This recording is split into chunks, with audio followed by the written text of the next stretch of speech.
Wall Street Unplugged looks beyond the regular headlines heard on mainstream financial media to bring you unscripted interviews and breaking commentary direct from Wall Street right to you on Main Street.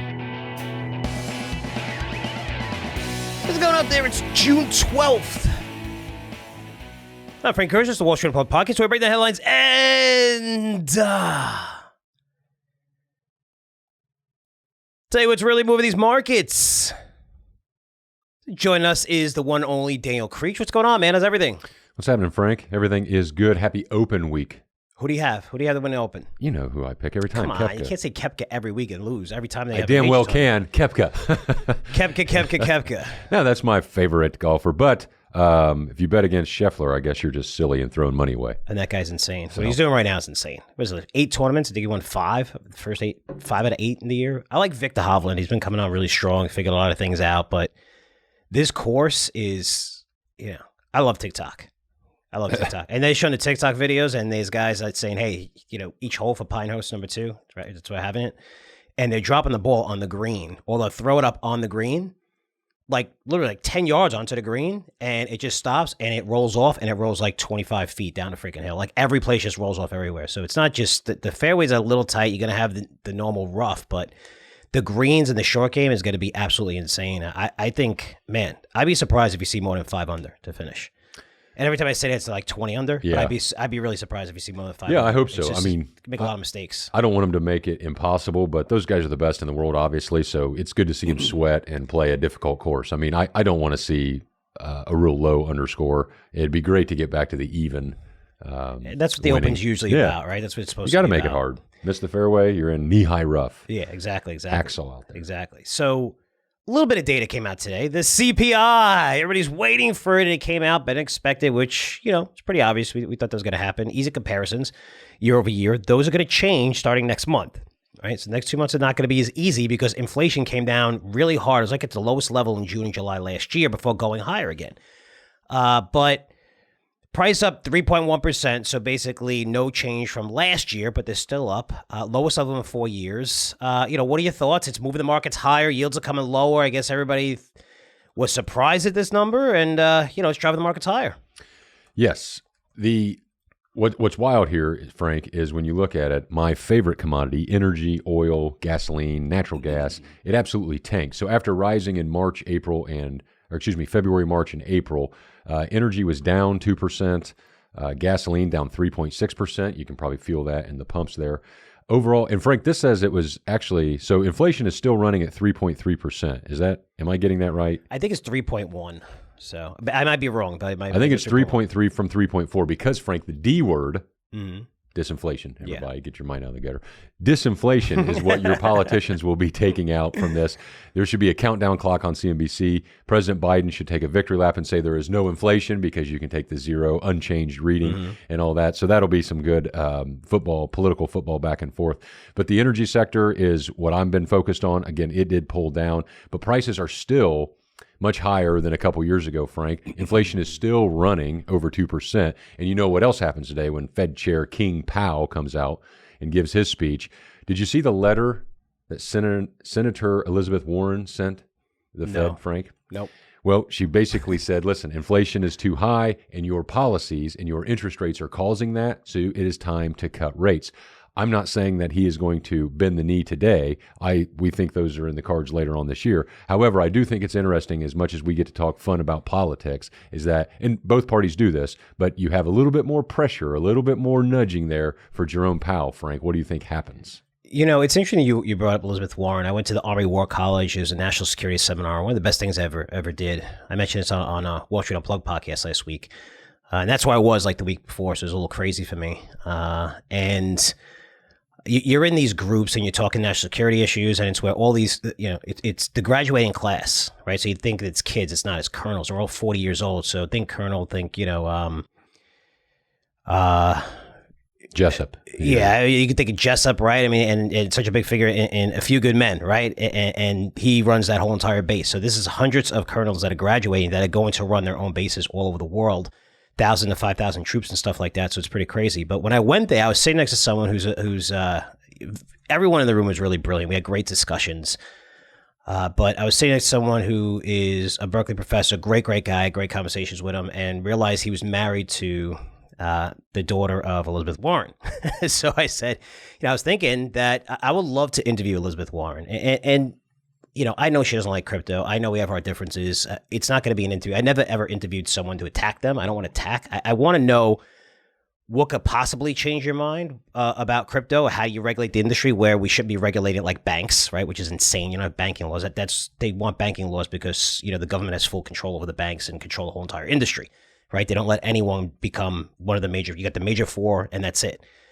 But I really would love to get that interview and just, have a great conversation, right? It's not like, yelling at each other and all this bullshit, right? I mean, that's what we did at this seminar. We actually sat down. It was really cool. And it was Democrats and Republicans, but discussed, all national security issues going on between, China and with Taiwan. And is it going to be military conflict there, Ukraine and Russia and TikTok and all these issues and stuff like that. It was really cool. But I would love to get that interview. So it's funny you said Elizabeth Warren. I'm going to start doing lots more interviews on the podcast, guys. So, prepare. She's not coming on. Prepare. It would be a good interview, though. We'll see. I would love to do that interview, seriously. I'm going to say something, right? So we're happy about this number, a few things. One is when you look year over year, everything's still up, right? Even energy's up 3.7% year over year. The shelter index up 5.4% year over year, right? So these are numbers or expectations that were met. It's kind of like earnings, right? If you meet the number, it's great, but they don't tell you that number, earnings are down 20% year over year. You just met that number and you beat it a little bit, so the stock's up. But, you're looking at all items less shelter. It was up 2.1% year over year. The shelter index itself, again, up 5.4%. That's huge, right? That's a big component of CPI. The service index up 5% year over year. So we still see inflation go higher. The data, though, you can't deny, very positive for the markets, right? Everything's up across everywhere. Even high risk, you're looking at the Russell's up today. You're looking at Bitcoin's up today. Everything's up. My question to you is why? Why is this so positive for the market? I mean, isn't this priced in? No. Well, you could argue that some of it is priced in. I think it is positive for the markets because they all think that, hey, this disinflation, this soft landing narrative that the Fed is trying to slow the economy without causing a recession and not spike interest rates to where we have bank failures, more bank failures. I think this just leads to, hey, they are going to cut, and that is very bullish for stocks until you actually start cutting. But yeah, I think that this is melt up to the rate cut still, and I think that this data, at least they have some data. Remember, these guys are so data dependent. We got to pay attention to the data. We're going to watch the data. Now they at least have this disinflation word that everybody's going to be touting around and hollering from the rooftops. But I think that's why the market has taken that in stride. I think it's kind of dangerous, to be honest with you, but I think that's why this is a rally mode. I mean, we're in this mode of, hey, if bad news is good news, then good news is good news. So it's kind everything's of good news. All roads lead to higher. I mean, that's the reason world why we I live say in. isn't as priced in is one is we've been saying this for the past couple of months, right? We're very high saying they're not going to lower interest rates, and looking at the economy, the data that I look at, I'm like, they have a clear path to start cutting. And the reason why I'm asking why isn't this priced in, because in 2023, what do we see? Everyone who was bullish, everyone 100%, every firm has said the stock's going up, stock's going much higher in 2023. They turned out to be right. Their basis was we're going to see the Fed start to cut rates, and they didn't cut. Yet the S&P 500 went up 24% in anticipation of that. This year, they're going to cut. They're going to cut in January. They're going to cut in March. They're going to cut. It's June. Oh, my God, they're going to cut before the election. They still haven't cut, right? We're up 13% right now. 13% S&P. So up 24% last year, 30% this year, all based on, hey, the Fed's going to cut rates. They still haven't cut them, but I'm thinking that even with this data, I'm surprised. I wouldn't be surprised, actually. I'm not surprised that the market is up here, but I wouldn't be surprised if we start selling off a little bit over the next week or two. There's not a lot going on. You got the Fed minutes. You got a lot of earnings that are already reported. So you don't have earnings season coming around. It's going to be interesting like the next month or so to see what the market does. But I think it's a good time to maybe take a little bit off the table here because, for me, I think this is priced in. If the Fed starts cutting, it's usually that's a sign to sell stocks. It's when they actually start the cut. But I'm just surprised it's not priced into the market. So especially with the gains that we've seen the last 2 years. Yeah, I mean, that's the $1 million question. I think that deficits have taken the place of 0% interest rates to allow these market valuations and things to buoy higher. I think definitely driven by AI and all the euphoria there. And remember, just because market indices are at record highs, and I know you know this, Frank, but that doesn't mean all stocks are doing well. Yes, you're getting a bump in small caps today and this across the board buying activity, but a lot of stocks are still getting beat up. And it's a little bit misleading on that. So take that with some salt. But you're right. You can't deny that this is good for markets in general. And we'll wait to see what Fed says. The Fed says later today. I think Powell's going to be a little bit dovish and more. I just think politics are too heavy, play too much of a role in everything. I could be wrong. Maybe he comes out and whack-a-moles it today, Frank, and says, listen, this isn't, we're going to have to see more data, more months of this kind of thing trending in our favor. But I don't expect him to do that. It's hard for him not to be much more positive than he's been, based on the recent data. I mean, you just retail spending, you're seeing, delinquency rates go higher. You're seeing the cutback in spending. You're seeing companies actually lower prices for the first time in 5 years. Right. I mean, Target and Walmart actually saying we're lowering prices of groceries. We haven't seen that. Right. So things are, in terms of, is it mission accomplished? Absolutely not. But in terms of this point right now, compared to almost any other point since COVID, it's the most positive it's been in their favor, where inflation's coming down. We're seeing a slowdown. And that's all I'm saying. So if he's going to say anything positive, now's kind of the time. I mean, again, the pivot was terrible in December. That didn't work out. I'm not saying he's going to pivot. But he has a lot of data points that he could say, okay, look, we're seeing in the right direction, which is a good sign. But, he'll probably keep the policy the same and go from there. But I do see rate cuts. Now, one stock that's been on fire is Apple, and surged all-time highs, over $200 a share following its developers conference, where it announced new AI initiatives, including Apple Intelligence. Is that a surprise to you, Daniel, that stock's really taken off on that news? No, you called this one, and we put this in the Curzio Research Advisory. Now, don't give us too much credit for recommending the greatest and most powerful, one of the biggest and best companies ever. But we did do a good job picking that because, as you said, this would be a huge event. Frank, I was going through all this, and it was announcing, iPad OS 18 and blah, blah, blah. Nothing got my attention until Elon Musk came out and said, if Apple does this and you bring your products into my businesses, they're going to be banned. Now, Frank, they had to get into AI. I understand that. But the big announcement was the Open AI partnership, Chat GPT. Got to say that very slowly. I butcher that all the time. Chat GPT. I even wrote it down.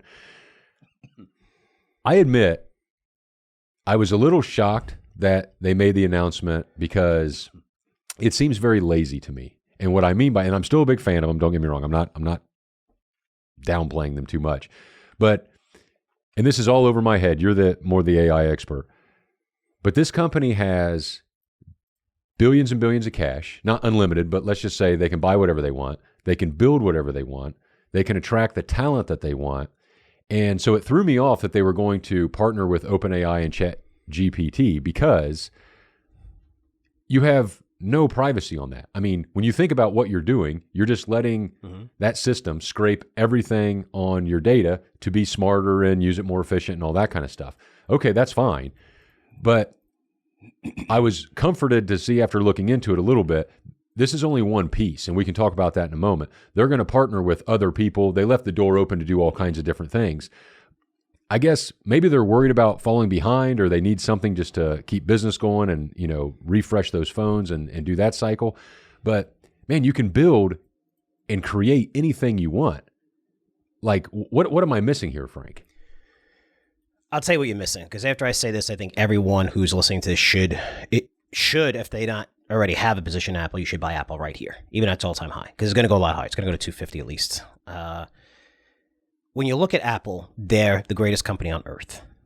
The OpenAI partnership makes all the sense in the world, okay? There's one thing that I've been pounding in your heads when it comes to AI. AI is data. That's it. Without data, you're nothing, okay? That's why, and it's this race to be the best system out there, right? And whoever has the data is king, because that's what AI is about, right? It's interpreting this data, putting everything out. You could say, okay, summarize, 10 different books in 4 paragraphs for me, and it doesn't have like a second, right? Now you have the inference part. The more data you feed into it, the more probability you're going to have that outcome is going to happen, right? It's going to be able to predict the future. That's the point of this. And it's going to be able to do it right away. And that's gold to every company in the world who advertises. Now, why is Apple the big winner here? Because they're the gateway to almost every major tech company. All right, so hear me out. Look at Facebook. There's 3 billion people, Facebook, Instagram, right? Most of them are on iPhone. Just when Apple added tougher privacy laws, what happened to Meta's stock? They lost more than 60% of its value in 2022. They found ways around it because, again, advertisers, if you advertise on a platform, you need to know your numbers, right? That's the biggest thing in the world. So return on ad spend. Otherwise, you're spending blindly. You need to know how much money you're bringing on day 1, day 30, where's your break even? And if your break even is a lot shorter, you're going to scale and that's why you see some commercials on for like 6 months, 9 months, and some commercials on for just a month, right? It's all return on ad spend. You need that data, and it was hard, and they figured it out, right? Think about that. Imagine if Apple, which they'll never do, just imagine though, if they said, you know what, Facebook, you can't download the app anymore. No one could, the app's not available in the App Store. And what would happen to Meta stock? It would absolutely crash. Probably lose about 60-70% of its value. Look at Google. How do you search for things? On your iPhones. Why Google pays Apple $20 billion a year to be the default engine on the iPhones, right? Now you sign a deal with OpenAI. Why? Because OpenAI is the biggest platform right now. Yes, you're right. It's not the safest, but I would argue there's not a safe AI platform out there anyway. They have Well, by definition, it can't be. If all you're doing is scraping everybody's data all the time, it can't be, right? Which is, I'm not saying good or bad. I'm just saying. We're going to get to that because Elon Musk part. I want to get to that in a second because you brought up a good point with Elon Musk, and that's a very good point you bring up. So they have 150 million users, right? More users, more data, okay? Almost everything that we do on the iPhone. Now, I started looking up some statistics, and this is why I recommended this, and this is why I said I love this stock, and we're able to get into 160s. It's over 200. And this is a couple months ago, right? We did the same thing with Google when Google pulled back, and we're up on that. There's certain times where you could buy these names, and Apple's just going to get AI right because this is why. Because they have so many freaking options. First of all, on average, if you look up leisure time, free time people have per day, it's 4 to 6 hours, okay? Almost close to 5 hours of that people spend on their iPhone. So almost all their free time, they're looking at their iPhone. They control everything. They have all the data. They have more data than anyone on the freaking planet, okay? Now imagine their new iPhone, right? It's going to come out, and it's going to have AI capabilities. Now, what does that mean? It means that you're going to be able to, they have control of all your pictures, all your videos. Pretty soon, you're going to be able to have all these pictures and say, okay, you're going to be able to talk to Siri and say, change the background, make it snow in there. We're standing in an ocean, and then take all the pictures in a certain set that you've taken, maybe on vacation, and make a trailer. And you could say that and prompt that. You're going to be able to do that because they have all the data. Okay, it's going to be fascinating, right? So now you look at the iPhone 15, I think maybe 10, 11%, don't quote me on that, of the people have, at all the iPhones, right, 1.3 billion or whatever, I think it's only like 10, 12% maybe that had the iPhone 15 right now. Now you're going to come out with a phone that only is going to have these AI capabilities, which it's going to force this massive upgrade cycle of which Apple hasn't had in what, 6, 7, 8 years? I mean, every iPhone, I cover this. I have a phone store, right, where we fix phones, and I've had it for 6 years. There's really no difference in a lot of these iPhones. There really isn't, right? The 14, the 15, there's really no difference. This is major. It's going to force people because you're going to have so many capabilities with AI. Right, so now you're going to have this massive upgrade cycle that's going to take place, and now all the analyst estimates that were super conservative, they all have to raise their estimates now. So now you're going to see this stock kind of like an NVIDIA growth trend. Not as fast, but you're going to see these numbers go up tremendously because we saw iPhone sales slow a lot and people were worried. Now you're going to cure that. And the last point here I want to say is free cash flow. If you're looking at Apple from a perspective of why it's the greatest company on earth, Microsoft for next year is projected to generate $70 billion in free cash flow. That's money after everything paid. Holy shit. Google, $80 billion in free cash flow. NVIDIA, $60 billion in free cash flow. You know what Apple's going to generate in free cash flow? $120 billion in free cash flow, which means they could do whatever the hell they want. I mean, that's $40 billion more than the next major company. Okay, if you put that in perspective, 60% of the companies S&P 500 have a market cap of less than $40 billion.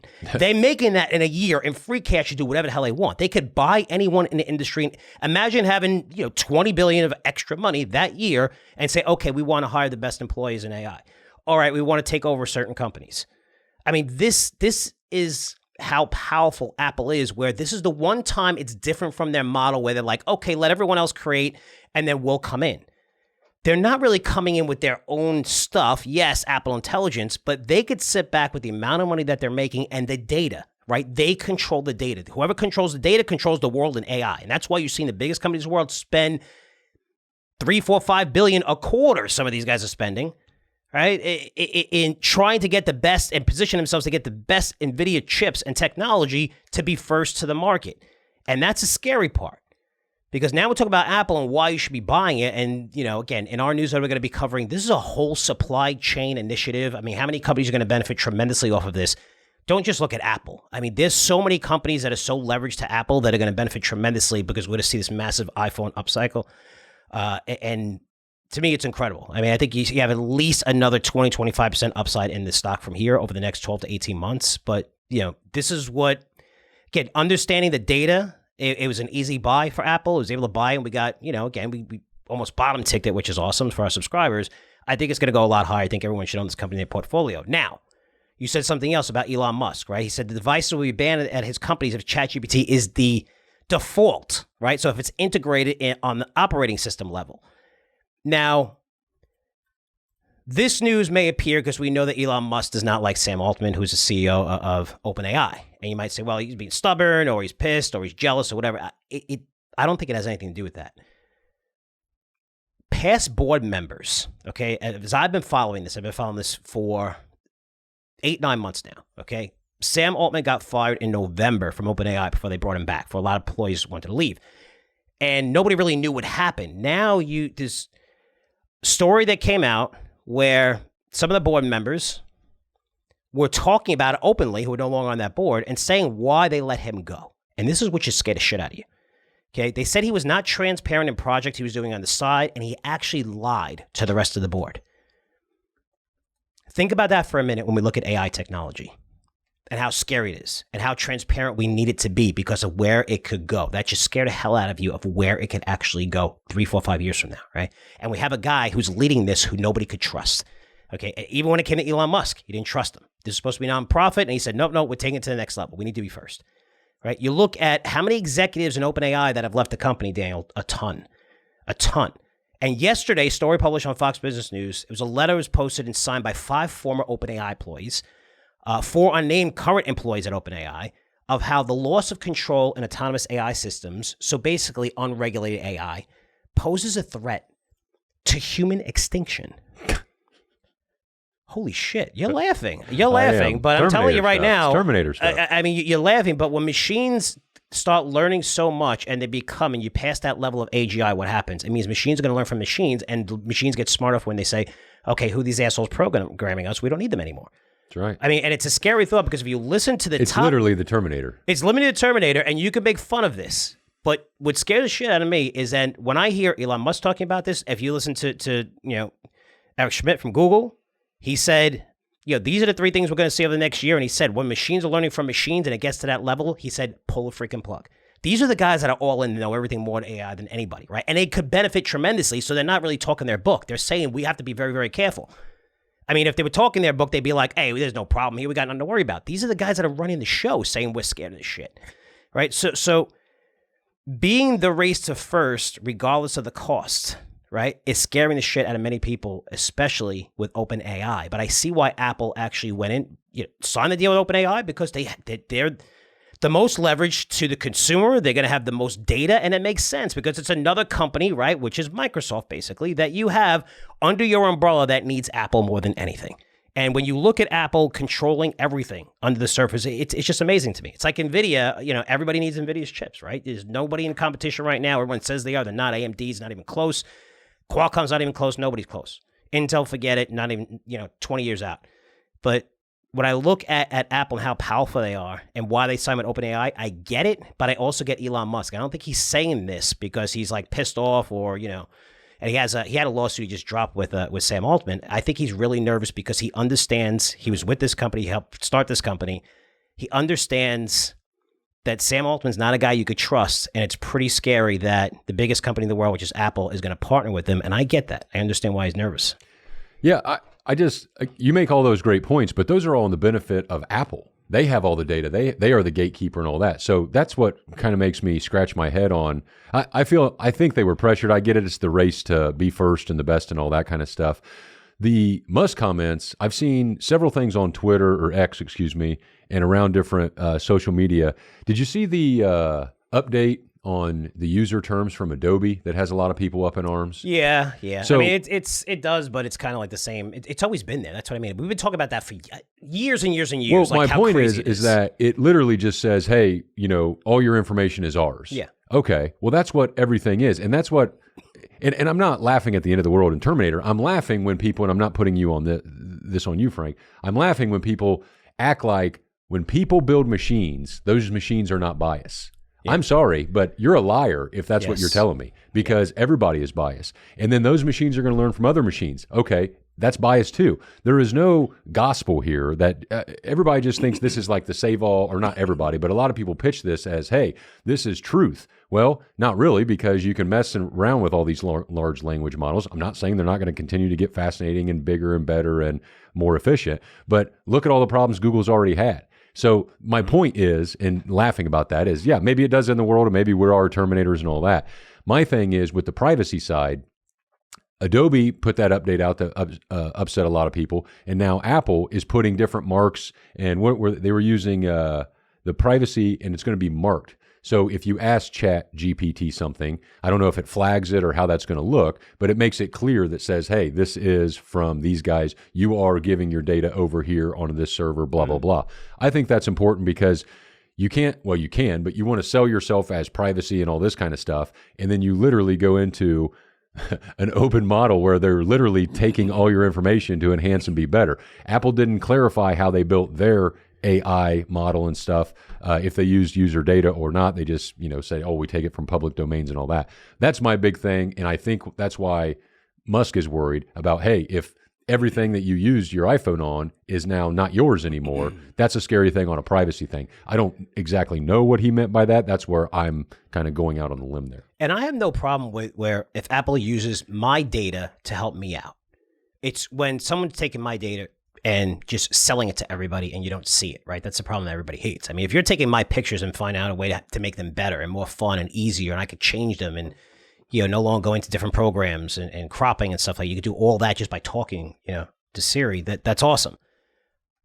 I do see the point though, where the information, and we're talking about two different things here, right? Because you brought up a good point there. You said how, Google definitely got, fucked by, trying to program it with their woke garbage, right? And trying to when you ask a program to do something, they should do it. And when you ask, you give me a picture of George Washington, he should not come out black, right? I mean, that's a bias. The same thing happened to me with Claude when I used that, right? Claude 3, which is, even better than ChatGPT as of now, right? And there's, different studies and stuff like that and live things that show this based on the quality of prompts and how fast it programs data and stuff and inference.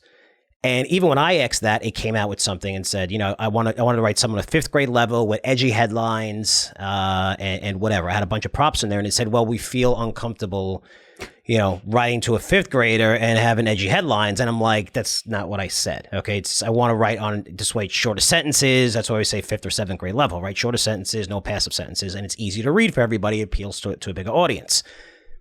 However, I will say this: when it comes to Meta, they have OpenAI, where people can program it. They can make it better themselves. It's monitored a lot easier, where it's not closed, where you don't know what the hell's going on. And when you say we want regulations around us, it's hard because every politician, that's where the regulations come from. We all know the politicians are bought and paid for. So who's going to pay the highest to get, the best results, right? That's why you look at all technology companies. These guys are the largest donors to lobbyist groups and stuff like that. So it's hard to even govern it that way. But having the open system makes a lot of sense. You see a lot of that within crypto. We have a couple of crypto names in our crypto newsletter that are fantastic. And I think Meta, this is a chance for Meta to really come out as a leader that nobody's talking about, right? So it is an interesting conversation. I would be worried. I am worried about AI. I like being worried about it. And even in my seminar, National Security Seminar, we had, I think, 25 people in that group. And I said to everybody, I said, look, everyone was like nervous about it, which means you're in the gray area. Being in the gray area is really good. It's when you lean to one side or the other, and I use the example when I say something about a stock and everyone says, Frank, it's a great pick. I'm like, oh shit, it's going down. When everyone's like, I'm pro AI and I'm an optimist, but I'm worried. Okay. And as long as you're worried and you're in that gray area and everyone's worried, you're always going to be cautious. And that's a good place to be in compared to just blindly saying, AI is the greatest thing. Get all in. It's going to get better and better. That's a good thing, but I do worry, and, let's see. But OpenAI partnering with Apple, and makes sense to me because of how many consumers are using that. It's by far the biggest. It's the most downloaded large language model, right? An AI platform on all the app stores. So it makes sense. It's more data, right? Controlling more data. You have access to Microsoft as well, which is huge. And I think Apple goes a lot higher. So let's see what happens. Got to keep an eye on all this stuff. It's something we're following. We have a Curzio AI product. We have names in there. This is an industry that's fascinating. Please pay a couple of dollars. Pay $20, $30 to learn these systems. If you don't like it, it might be $20 a month and you get rid of it or whatever. But once you start using this and you find different ways, we found a big connection within our business at Curzio Research.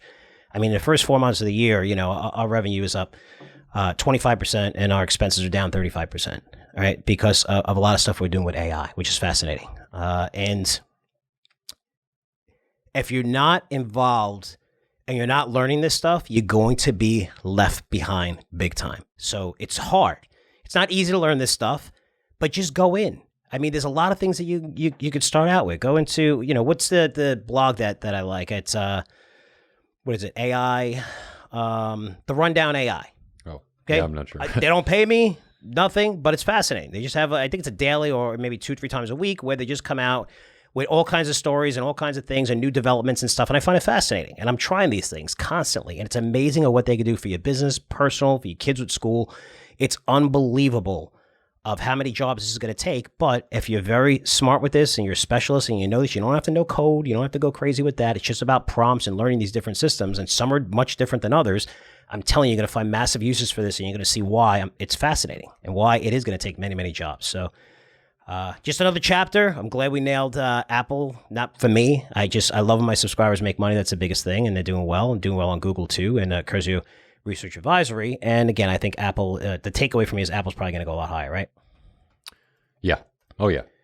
And it's dragging the whole market up. Hell, it went down 2% on the conference days, and then it was up, 5 or 6% yesterday. So yeah, I mean, it's pretty crazy to see the concentration now. So the top 3 names now, I think it's Microsoft, Apple, and NVIDIA account for 20% of the entire S&P 500. We used to the top 7, it's 35, whatever, 30, 31, 32, whatever. Just those 3 names at 20% is insane. That's how big those market caps are, and they're probably going to get bigger and bigger because they're all cutting costs. They're all seeing revenue and earnings go higher, right? They're all in the biggest growth trends, which is cloud and AI, right? They're cutting their spending. You're going to see earnings go up tremendously for these companies. They're going to be paying special dividends. They're just in really, really good position. Those companies, those growth companies, now the safe haven of the market. It's hard not to own them. Any 401k is going to own them. You're crazy not to own them. You're not going to outperform the S&P 500 without owning some of those names. And I'm glad we have a few in our portfolio now. But there's other stocks and another cloud name that actually reported that did fantastic. That's also in our portfolio. Another name that we really bought at a very low level, and that's Oracle, right? I mean, Oracle really blew out the numbers. They didn't really blow out the numbers. The quarter wasn't that great, guidance okay, but there's a lot of positives in it, and that stock's up, 7-8% now. Yeah, I didn't go through the numbers on this. I'm assuming, Frank, there's some AI mentioned in there or demand from AI, or am I way off the No, that's what's really driving the stock. I mean, you have they formed 2 big partnerships, one with Google Cloud, and it's and also with OpenAI, right? So they selected Oracle, extend Microsoft, Azure AI platform, and 2 big contracts. But when you look at cloud revenue, and they have software as a service, and then infrastructure, right? Data service, stuff like that. So the software part, it was up 20% year over year. Cloud infrastructure is up 42% year over year. I'm going to tell you, when it comes to Oracle, what fascinates me is this is a company that did incredibly by being a roll-up. The best in the world did it. I don't care what anyone says. Okay, as soon as Follow rolls up and stuff like that, give me a better one. I mean, there's better ones, but it seems like a lot of these names tail off. What's the Heisinger? What's the one, the auto one, right? Was AutoNation, right? You bought all of the auto dealers, right? So you're buying, basically it's like DraftKings. You're buying all these names. You're taking out debt to roll up and create a big company. A lot of times that comes out to bite you in the ass for a lot of companies. And some companies it benefits tremendously, right? As long as you continue to see that growth trend go higher and higher. Oracle is the best at acquiring companies and rolling them up into their company, and they do it so quickly, it's insane. It's insane how fast they can integrate and take over big companies and integrate them like that, right? They're great at doing that. That's been like their growth model. A&I has been, that's not called organic. Organic is like, building it up through your own company, right, through M&A. Now, this is the first time I've seen Oracle have a clear path to growth that doesn't have M&A. This is organic growth. And when I look at the market caps, okay, Microsoft's market cap right now is $3.2 trillion, Google's $2.2 trillion, Amazon's $2 trillion, right? Those are the biggest cloud providers with AI. capabilities. You know what Oracle's market cap is? You want to take a guess at that? Well, I had the chart up, so I was cheating. I wouldn't have guessed it was that much lower than them. $340 billion. That's it. It's just $340 billion. Yeah. Right? So you're looking at a market cap that's very, very small. A market cap that could easily double from here because why?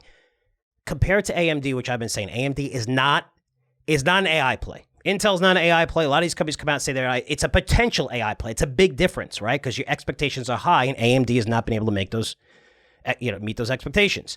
Oracle is an AI play. NVIDIA is an AI play. Like even Apple. Apple is a potential AI play, right? But Oracle is making a ton of money. I mean, now you're seeing a significant portion of their revenues come from AI. They're getting it right. They have partnerships with all the leaders in cloud. This is a company at $340 billion market cap can go significantly, significantly higher from here. So we have great gains on this stock. It's another big name. Again, it's not like you're buying Curzio Research Advisory for us to recommend Oracle and Google and Apple, but we've recommended these stocks at the right time. And if you could generate 20%, it doesn't matter the name of the stock, right? If you get 20% in 3 months, who cares what the name of the stock is? Oh, it's Apple. What? It's the timing of Apple that did it. And timing these is important because, the way the market is right now, if they come out with bad earnings or you see a weak quarter, you're going to see 10, 15% drop. We saw a massive drop in Meta before coming back, right? In the last earnings report. So it gives you a chance to buy some of these names at certain times. You have to have exposure to some of these big names. Oracle, I think, has tremendous upside potential. I mean, I can't believe it's under a $500 billion market cap. I think that's what people see, and that's why it's going to go a lot higher from here. Yeah, and it's up over 10%, about 12% right now. So yeah, moving right along. Another name in the news is GameStop. Yeah. Go ahead, go. So I want to say a disclaimer here. There was a short segment last week on CNBC when SEC Chair Gensler was on with Jim Cramer and the crew in the morning. And they had this conversation about how the little guy, for conversation purposes, little guy are individual investors, big hedge funds and stuff, and how Cramer and Gensler were saying how the little guy thinks that the market is fixed. And they were trying to back off that and explain why that's not. I want everybody to know it's absolutely fixed against the little guy. The big guys, big money, money walks or talks, bullshit walks type deal, all that kind of thing. The idea that you can look at the GameStop situation and not think that it's fixed, you either have to be completely biased or you just have to be not paying attention. And you're allowed to do that. That's fine. Frank, this Roaring Kitty guy went on his live stream Friday. I didn't watch it live, but I did watch the replay. And I have to admit, I laughed out loud several times. This guy is much smarter than all the haters on the internet are giving him for. Forget his past jobs and positions and things like that. That's an interesting take because a lot of people don't believe that after seeing that. But that's no, they don't. And listen, I mean, everybody's a keyboard warrior and you can get tough and be smart and witty and all that kind of stuff online.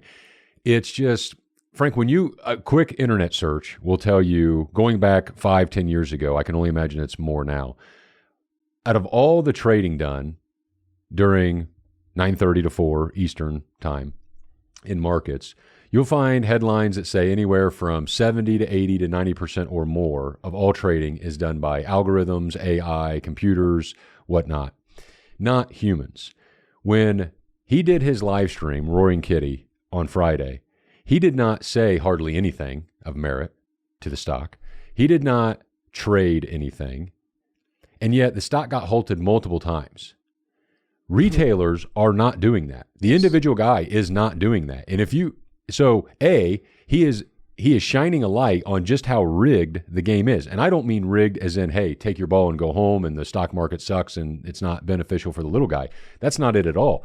My point is to say you have to get to a certain level of comfortability with how wild and crazy the world is we live in.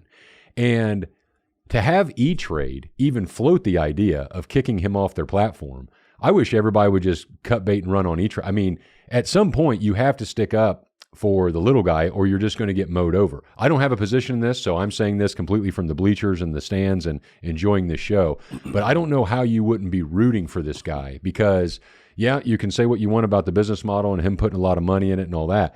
But the way he's getting attacked and he's just using memes and all this kind of stuff to show just how rigged and set up the market is. And again, remember, who shut down the GameStop market to not let you buy anymore 3 years ago? Mm-hmm. Oh, that was the individual investor, I bet. No. So, and Warren Buffett, All right, he's allowed to go to the SEC and say, hey, I'm buying a big insurance company. I don't want anybody to front run me. So just bend the rules and let me not disclose this for a while. Okay. Now, you cannot call that rigged. Maybe that's too strong language, but no individual investor is going to get any grace. No individual investor is going to get any benefit of the doubt. It's all for the big guys. And this is shining the light on it. I think it's absolutely hilarious. And if you're in GameStop, hey, I hope everybody makes money. I know there's going to be losers at times, but this is a great studying case situation that will continue to go ongoing. And the fact that it's bringing so many haters out and getting the SEC to talk about this, like I said, the SEC is thinking about going after this guy for posting his position online. And forget about all the short sellers and what they do in the campaigns, and they get to go on the CNBCs. I mean, how many times was Jim Chanos on CNBC talking his book? But that's okay. Why? Because he's part of the connected crew. It's not any more complicated than that. You don't need Daniel Creech to say that, but it is hilarious to have something unfolding in front of your eyes right now, and GameStop is just going through the roof. And again, these are not, individuals are behind it, don't get me wrong, but if you think that they're responsible for the $40 billion in trading going on already today, you're drinking the wrong Kool-Aid. You know what I love about the SEC and why they're such full of shit? Because they always use the excuse to intervene in certain places and not others, right? They're not transparent because, Roaring Kitty is the same thing. I mean, if you're familiar with the Value Investing Congress, something used to go to every year, but they broadcast it live, so you don't need to go anymore. You just sit there, get there early front row, and you have the biggest portfolio managers who are invited, and you have David Einhorn, Ackman, Chanos, all taking massive positions in this, and that's the platform they use to basically pump the shit out of whatever stock they own, right, or shorted, right? So it's the same exact thing on Wall Street. So when the SEC comes out and says, well, our biggest concern is the safety of the investors, it's total horseshit, right? Because that's not the concern. Because if you're really worried about the safety of investors, you'd actually regulate crypto, because individual investors have never made more money in an asset class than that. That's just off, and Bitcoin is just off its all-time high. These are people that have been bashed. They're idiots. They don't know what the F they're talking about. They're total garbage. We have to protect them. There's no the people that bought Bitcoin was not Wall Street. They're getting in now. They're getting in late. They're getting in at 50,000, 60,000, 70,000, right? That's where they're getting in Bitcoin. These guys were in at 3,000, 5,000, 7,000. They made a fortune of this. Really? You're protecting them? Regulate the industry a little bit, okay? This way you get more institutional money in there. This asset class is going to go a lot higher, but don't bullshit. I hate when people get on TV and bullshit. Just be yourself. I don't care if you're an asshole. I don't care if you're cool. I don't care. Whatever you want, just be yourself. Because when you're going there and you have that front, and I see Gensler going on TV saying, we want to protect the investor. You're going after Roaring Kitty when everyone on Wall Street does the same exact freaking thing. I mean, how come the retail investor doesn't have access to the pre-market? Like, what's Oracle up right now? Here's a good example. What's Oracle up? I have no idea. Do you have it up there? It was 12%, 10%, say it. All right, Oracle. Oracle's, all right, so they're up 10%, right? So Oracle's up 10%. You know what? 8.5% of that was the pre-market. Do you have access to the pre-market? Right? Do retail investors have access before? So they reported, right? And then the stock, they reported last night, before the market opens, right? Does retail investors have? No, most don't, but institutions do. Okay, it's not a level playing field, and it's not a level playing field either when you have all these algorithms, everything's on short-term trading, and when you say the market's rigged, it's rigged to the point where it's so fast, and the short-term games are so quick because of these systems that you have no idea. When you're building these systems to get closer to the New York Stock Exchange to get an edge of a half a tiny second, that's how big of a difference it is in terms of millions and millions of profits in a week. And to see this market of where it is and see Wall Street, you wonder why everybody hates Wall Street, because you're going after a kid that's basically doing everything that all the big hedge fund managers do. They all do the same thing. And yet you're going after them and you want to shut them down. And like you said, this guy's on, and it's not because of him that the market's moving in massive directions in GameStop, back and forth, back and forth, back and forth. Maybe at the beginning. But now when he was on that call, that's institutions. You're right, Dan. I agree with you 100%. With that said, I'm going to tell you something. It's going to be a shock. I think GameStop's a really strong buy here. It's at $30. Okay, it was at $45. I think it's a massive buy here. Okay, I would scale into it because it's going to be volatile. But I think if you hold it for the next 12 months, I think there's a shot that this could be a $100 stock, and here's why. Because what this company just did over the past couple of days is fascinating. Hey, I don't know what the market cap of GameStop is. I'm going to look now. All right, so give me a second. They got several billion in cash now.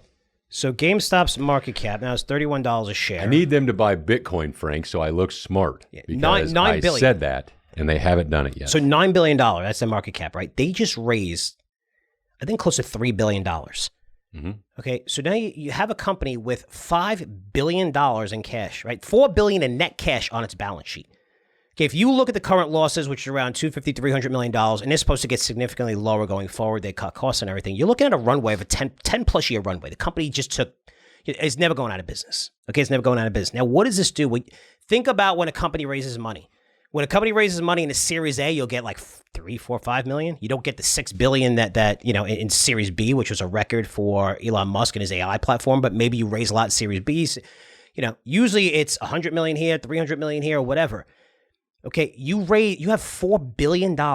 Okay, for a company that now, forget about the gaming business, forget about what you do, and everything's online, and we know that. Think about what they can get into. Now you change your business model. You can get into anything you want. Like you just said, right? You M&A, or you can get into Bitcoin, add Bitcoin to your balance sheet, right? Maybe that works. You can get, buy an AI company, get more into AI, right? You have access to a huge list of gamers, right? Maybe tens of millions on your list, right? That people love information, access to. It's what Reddit did. Said, hey, let's just sell all the data, right? We're in 20 years they've been in business, never made money. Reddit, fascinating, right? But the stock's going through the roof because they just basically fucked all their customers and said, we're giving all your data to all these AI companies. This way we make a lot of money. Fine, the stock's going higher, but you're probably going to lose a lot of your customers. It gives them a runway of I can't tell you how much $4 billion is because I just said $120 billion with free cash flow, and you hear trillions in the government. It's up $4 billion as a company that's fresh, that could do whatever they want with that. Now you could bring in great executives. You could have incentives with the stock. You pay them you could pay great CEOs a really large amount of money that will go to that company and say, okay, what do we want to transition to? What is the growth markets? Where do we want to go? And a lot of companies are not in that position. Many small cap companies are not in that position, not even close. To have $4 billion in net cash on your balance sheet is pretty incredible, and it changed the landscape. They just raised a lot of money. It had a lot of dilution, but now you take all the risk of bankruptcy. This is shitty. This could go under. It's off the table.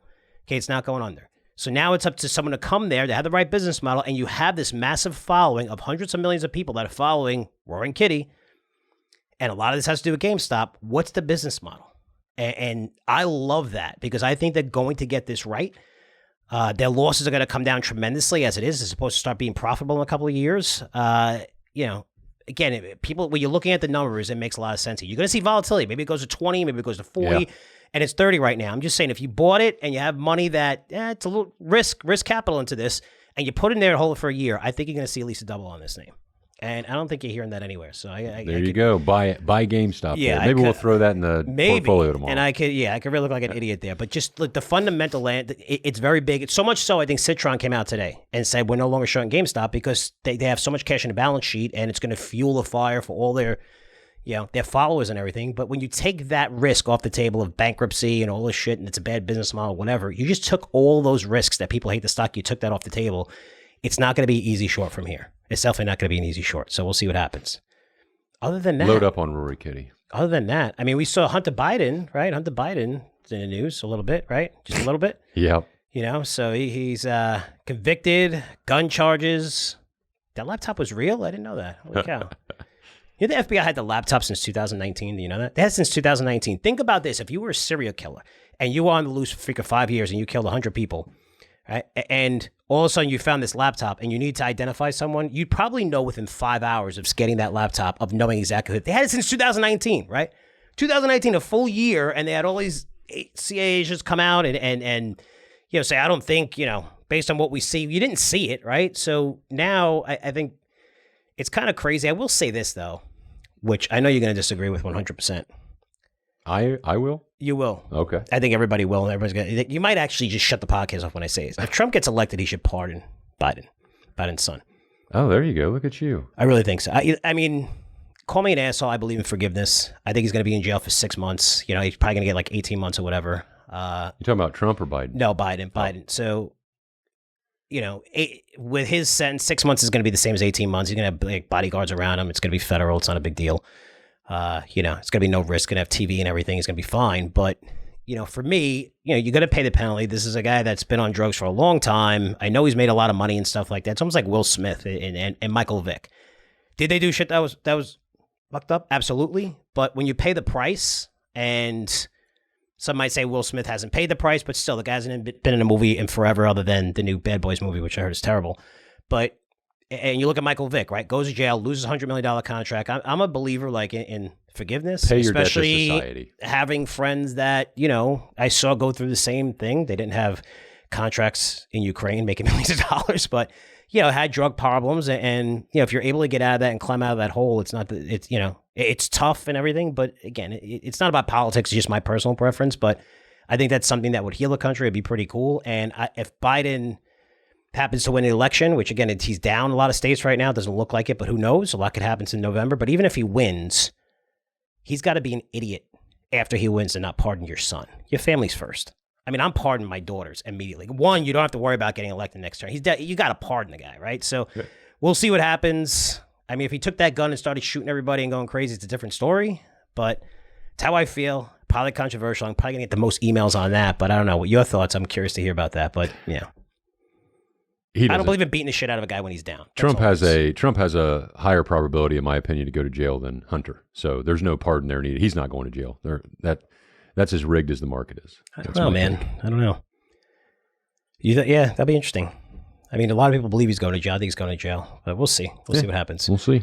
I don't know. But I don't want to kick him while he's down. But like I said, I'm just in the stands once again on this one. Listen, we're going to be talking politics a lot. So if you can't handle it, it's too bad. There's other podcasts out there you can listen to. I'm sure they're not going to give you the stock advice we're giving you for the free podcast.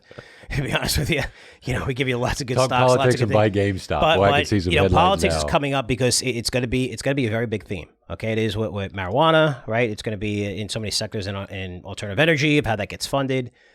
With climate change, energy is huge, right? I mean, the U.S. becoming energy independent is the greatest. Energy runs the entire world. Can't have technology, can't have anything with it. We're energy independent, and to stop drilling because of climate change, when we account for 12% of carbon emissions, when we need the rest of the world to do it, and they're not. And when we see China taking advantage of it, what are they doing? They don't have oil, they don't have the gas. So what do? They massive goal, right? Just coal everywhere. Right, just producing, building more coal mines, and for us to lose that advantage is a significant advantage from a national security perspective. Drilling is going to be a big part of that, right? Depending on who gets elected. So there's a lot of things. It's going to shift a lot of capital in different areas. Both now, Biden, of course, is believing that we should have, keep the tax cuts. But a lot of this is going to have implication for your investments, guys. A lot.